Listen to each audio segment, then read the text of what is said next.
Hai, saya Marwan, saya seorang statistisi. Google Sheet merupakan layanan spreadsheet yang disediakan oleh Google. Tool ini bekerja sebagai lembar kerja layaknya Microsoft Excel. Namun, tidak seperti Microsoft Excel yang tersimpan di lokal komputer kalian.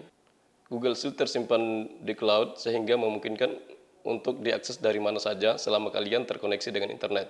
Hal ini juga memungkinkan kalian melakukan kolaborasi dalam sebuah proyek. Pada tutorial kali ini, saya akan share bagaimana caranya mengakses Google Sheet menggunakan R. Mengakses Google Sheet menggunakan R memungkinkan kalian untuk mengotomasi pekerjaan kalian sehingga kalian dapat bekerja jauh lebih efisien. Nah, tanpa perlu berlama-lama, kita langsung saja ke tutorialnya ya. Di sini saya sudah membuka RStudio seperti biasa ya. Nah, untuk mengakses Google Sheet menggunakan R, terdapat dua cara. Yang pertama, teman-teman dapat langsung menggunakan link yang disediakan oleh Google Sheet dan mengimportnya ke dalam R. Langkahnya seperti ini ya. Pertama-tama di sini saya sudah membuka Google Sheet yang akan digunakan. Data ini sebenarnya sudah tersedia ya di library namanya Palmer Penguins. Namun untuk tujuan tutorial kali ini saya sudah menyimpan datanya di Google Sheet dan kita akan coba import ke dalam R. Yang pertama untuk mengakses Google Spreadsheet dari Google, langkah yang pertama kita masuk ke menu file, kemudian di sini ada pilihan share ya, dan kita pilih publish to web. Nah di sini akan muncul pop-up baru. Teman-teman tinggal memilih link di sini ya, entire dokumen, kemudian web page. Kalian bisa memilih beberapa pilihan di sini, apakah sebagai CSV atau TSV, PDF, Excel gitu ya. Nah di sini saya akan memilih XLSX ya. Kemudian di sini sudah tersedia link, tinggal saya mengopinya saja. Nah seperti ini. Kemudian saya kembali ke RStudio. Nah, di sini tinggal kita simpan link yang disediakan oleh Google Sheet tadi ke dalam satu variabel. Katakanlah misalnya saya namakan link di sini. Oke. Sorry. Nah, saya paste di sini. Tunggu.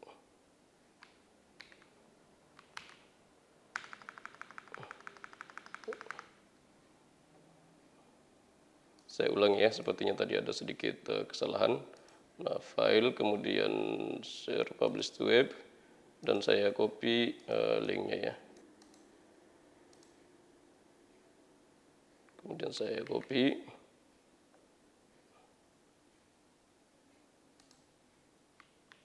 Oke, di sini saya sudah punya linknya tersimpan di dalam variabel namanya link ya. Kemudian tinggal saya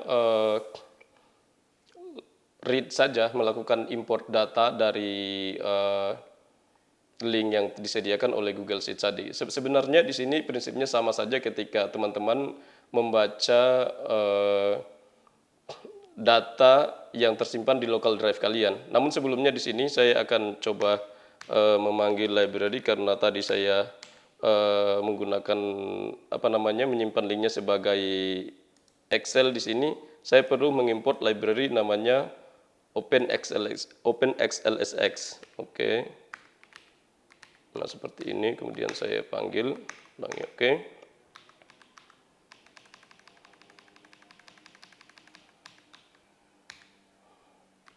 Nah seperti ini ya. Dan tinggal saya baca saja datanya. Katakanlah misalnya saya simpan di satu variabel, namanya df di sini, kemudian read xlsx. Kalau teman-teman mengikuti tutorial saya yang terdahulu, ini sudah saya demokan juga ya.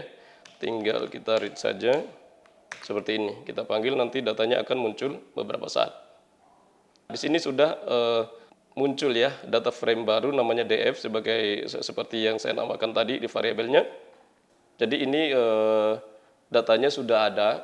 Tinggal teman-teman langkah selanjutnya tergantung dari teman-teman apakah mau melakukan analisis lebih lanjut atau seperti apa. Langkah yang kedua, saya akan menggunakan library namanya Google Sheet 4 gitu ya. Nah, saya kembali ke atas dan saya import library-nya Google Sheet 4 gitu ya. Nah, seperti ini. Kalau menggunakan langkah yang pertama tadi,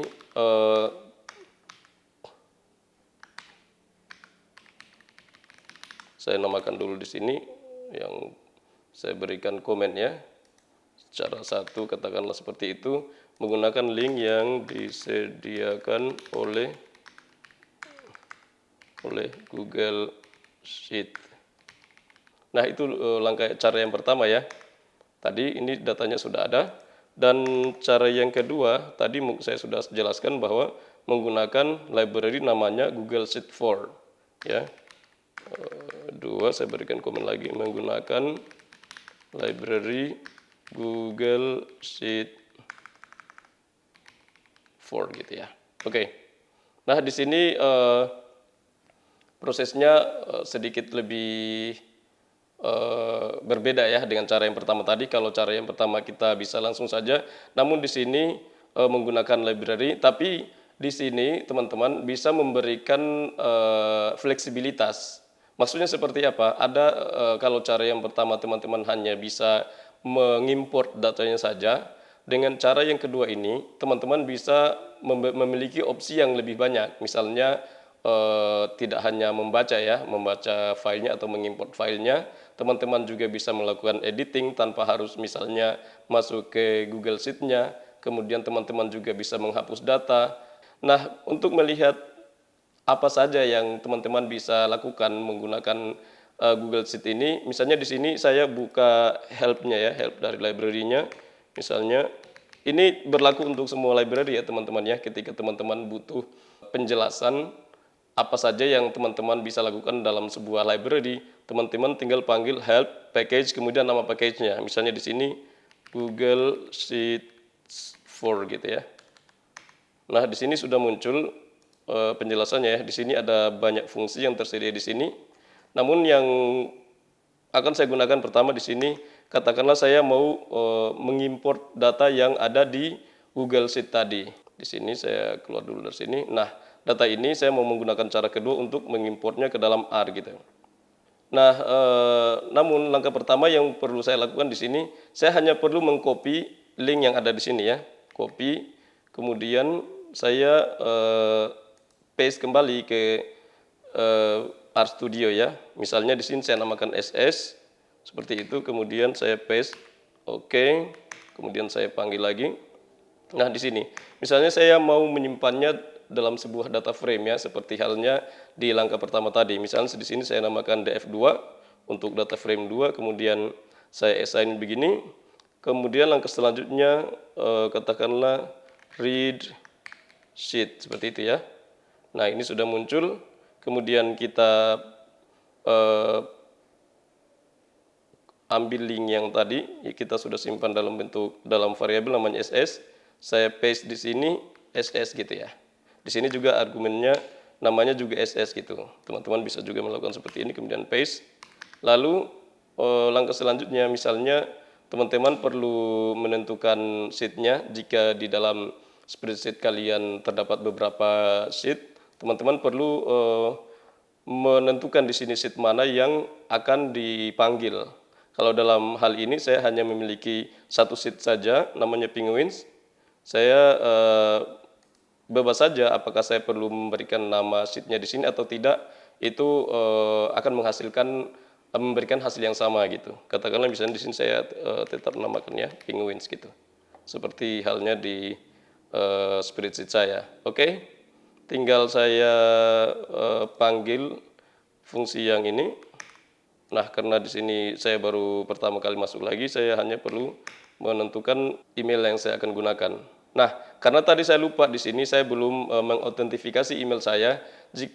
Jika teman-teman baru pertama kali masuk di spreadsheet kalian menggunakan Google Sheet ini, langkah pertama yang perlu kalian lakukan adalah melakukan otentifikasi. Caranya cukup simpel, misal menggunakan fungsi di sini JS4, kemudian auth.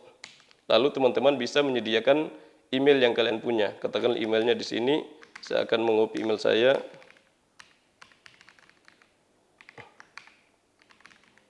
Nah, ini nama email saya ya. Kemudian saya panggil.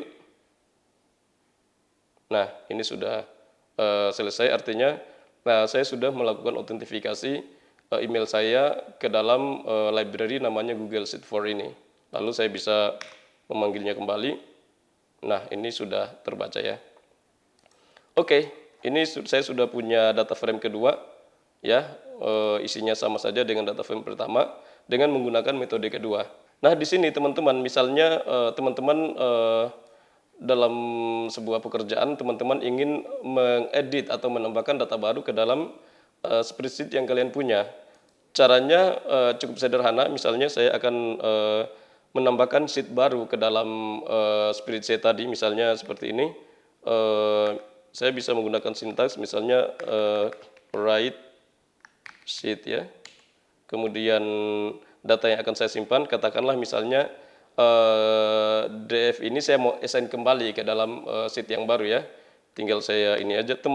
Kalau misalnya teman-teman punya data yang banyak, semuanya bisa disimpan ke dalam spreadsheet tersebut gitu ya.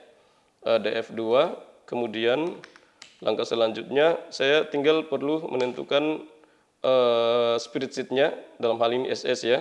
Tinggal saya sama dengan SS lagi ya, karena namanya di sini nama variabel SS. Kemudian saya perlu memberikan nama sheet yang baru, katakan di sini misalnya Penguins 2 gitu ya.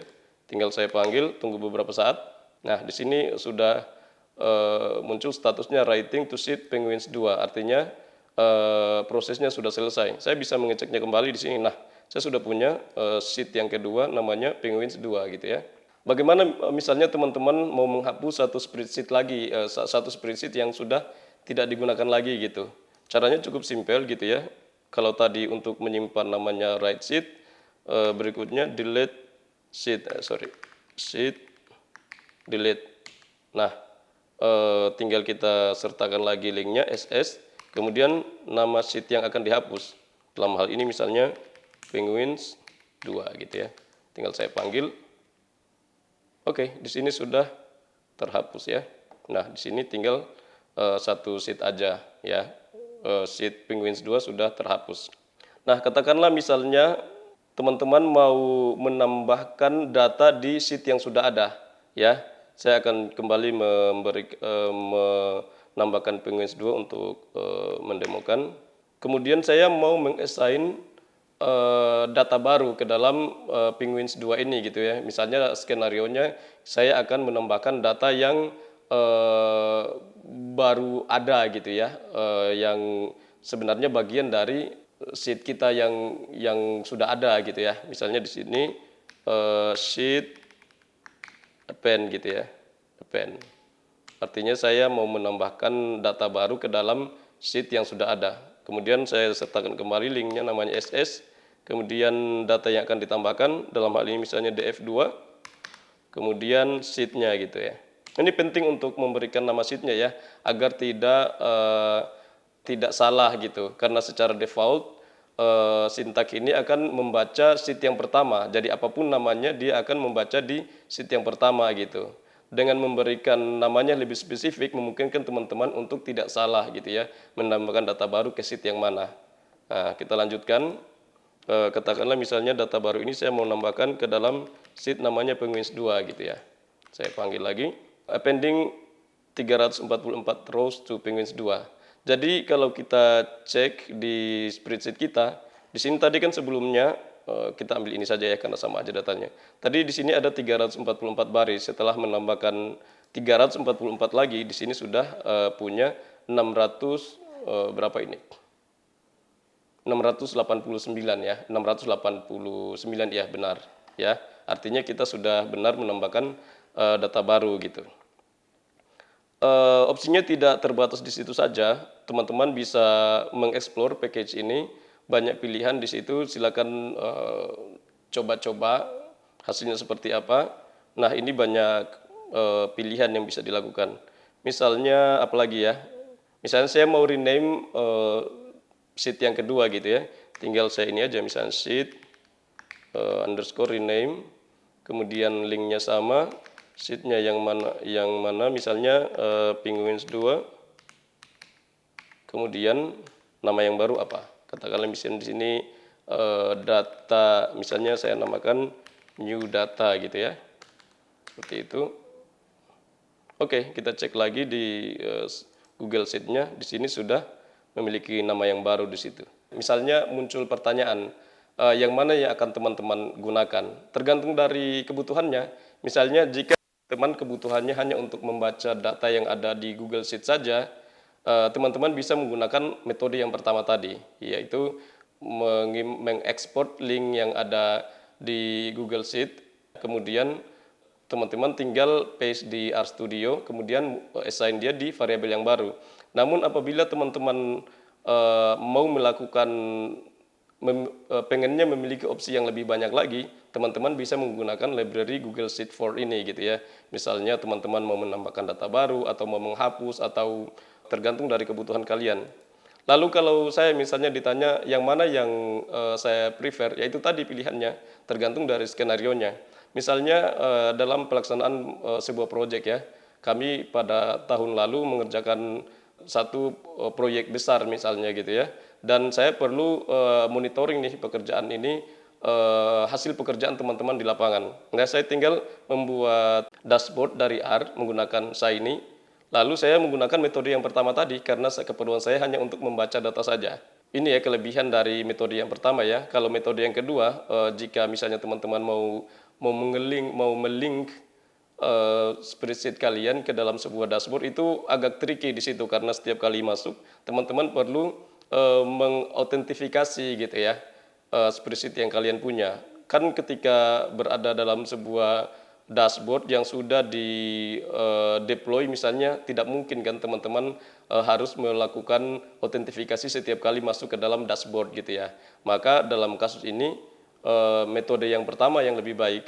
Namun ketika teman-teman membutuhkan fleksibilitas dan bekerjanya hanya menggunakan RStudio saja, pilihan kedua yang lebih baik.